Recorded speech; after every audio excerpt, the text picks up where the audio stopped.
नहमदुहु व नुसल्ली अला रसूलिहिल करीम अम्मा बाद फ़ाऊज़ु बिल्लाहि मिनश शैतानिर रजीम बिस्मिल्लाहिर रहमानिर रहीम।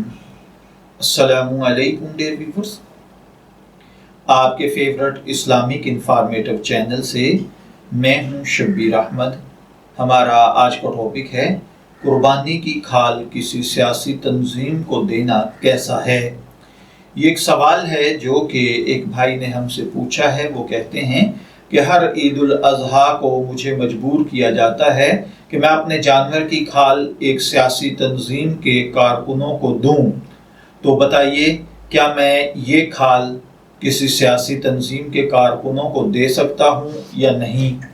तो देखिए भाइयों और बहनों, अगर किसी शख्स से उसकी मंशा और ख्वाहिश के बगैर कोई आदमी कुर्बानी की खाल ले, वो कोई सियासी तंजीम हो या कोई भी, तो ये कतन नाजायज़ और हराम है।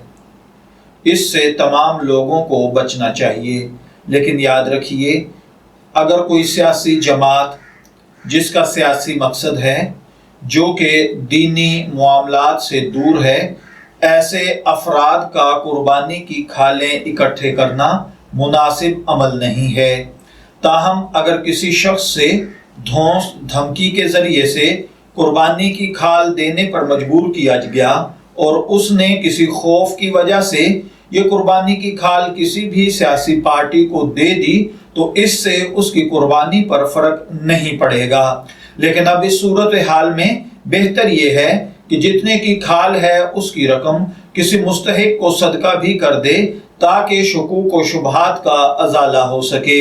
मैं दुआगो हूँ कि अल्लाह ताला हमें इन बातों को समझकर इनके मुताबिक अमल करने की तौफीक अता फरमाए।